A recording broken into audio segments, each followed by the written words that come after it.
Good evening সবাইকে। তো বৃহস্পতিবারের ব্লগটাকে আবার কন্টিনিউ করছি। এখন আমরা একটু যাচ্ছিলাম মল মার্কেটের দিকে। অনেক দিন ধরে বেরোবো করে বেরোনো হচ্ছিল না, মায়ের কিছু কসমেটিক কেনার ছিল, সেগুলো কেনা হলো। আর দেখো আমাদের মল মার্কেটে যে লোকাল কিছু দোকান রয়েছে সেখানে খুব সুন্দর সুন্দর জামা কাপড় তুলেছে বাচ্চাদের, স্পেশালি বাচ্চা মেয়েদের এত সুন্দর সুন্দর জামা, না খুব ভালো লাগে।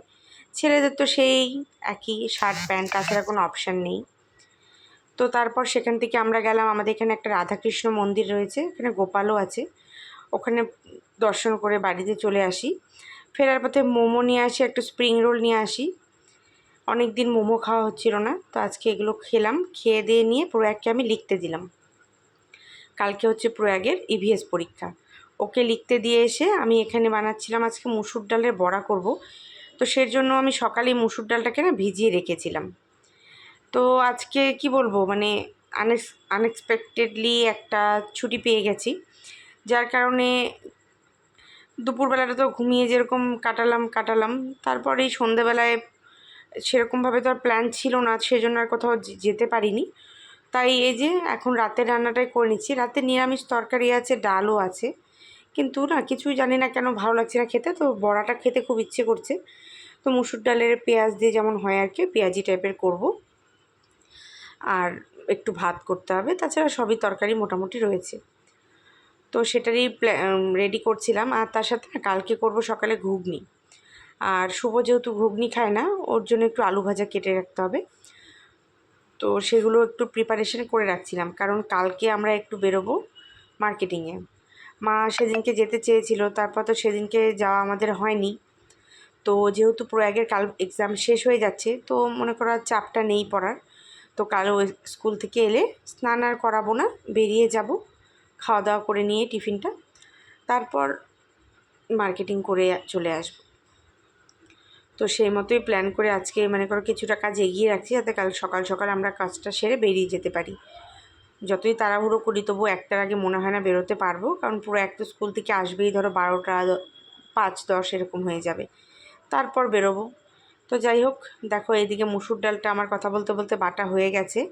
পেঁয়াজ কাঁচা লঙ্কা কুচি দিয়ে এটাকে সুন্দর ব্যাটারটা বানালাম, একটু নুন হলুদ দিলাম, যা হয় আর কি, মিনিমাম যেগুলো মশলা আমরা দিই সেগুলোই দিয়ে এই যে বড়াগুলো ভাজছিলাম। আর কোনো বড়াই দিইনি, আর কোনো মশলা অ্যাড করিনি। তো এই যে ভাতও হয়ে গেছিলো। তো দেখ, রাতে এই যে ডাল আর বড়া দিয়ে আমি খেলাম, আর ছেলে একটু নিরামিষ তরকারি ডাল আর বড়া দিয়ে খেলো। তো আমি মেডিটেশন করছিলাম, করতে করতে উঠে দেখি আমার ছেলে কি সুন্দর করে বিছানা তুলে ফেলছে।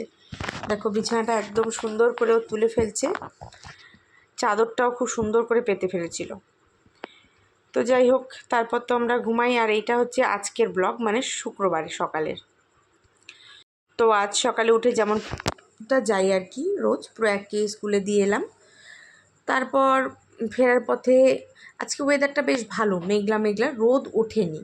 তো টেম্পারেচারটা বেশ ভালোই আছে, খুব একটা গরম লাগছে না। তো যাই হোক, ওয়েদারটা এমন থাকলেই ভালো। তো এসে এই যে চা বানালাম, চা খাচ্ছিলাম। মায়ের পুজো কমপ্লিট, সবাইয়ের জন্য একবারেই চা করেছি, তো সবাই চা খাচ্ছিলাম। আর এদিকে মটরটাকে সেদ্ধ বসিয়ে এসেছি। চাটা খাওয়া হয়ে গেলে তারপর গিয়ে এদিকে ঘুগনি বানাবো, আর একদিকে আলু ভাজা করব। আর মা রুটি করবে। ততক্ষণে আমি আমার এই কিছু কাপড় চোপড় আছে সেগুলো কেচে নেব। তারপর আমি আবার বাকি রান্না করে তারপর স্নান টান কমপ্লিট করব।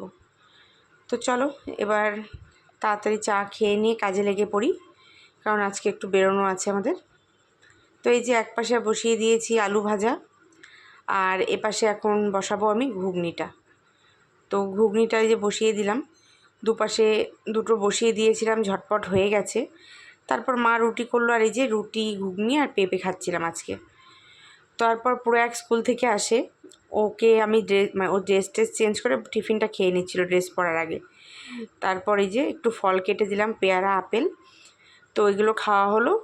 তারপরে এই যে আমরা রেডি হয়ে যাচ্ছিলাম, আমি রেডি হচ্ছিলাম, মা ওইদিকে রেডি হয়ে গেছে অলরেডি। আমি প্রয়াগকে জামা কাপড় দিয়ে দিলাম, ও রেডি হচ্ছে, রেডি হয়ে গেছে বলতে পারে, কারণ ও একা একা রেডি হতে পারে, বাকি যেটুকু দরকার সেটুকু আমি করে দেব। আর এখন এই যে আমিও রেডি হয়ে গেলাম, চুলটা তো অ্যাজ ইউজুয়াল আমি একইভাবে বাঁধলাম, কারণ আমার ওই স্টাইল করে চুলটা বেঁধে ঠিক আমি কমফোর্টেবল হই না। আমার এটাই ঠিক আছে, কারণ বাইরে গরম, একটু পরে না চুলটা আমার ঠিক উপরে উঠে যাবে। তো নেক্সট ব্লগ নিয়ে খুব তাড়াতাড়ি আসছি, দেখা হচ্ছে নতুন ব্লগে। টাটা।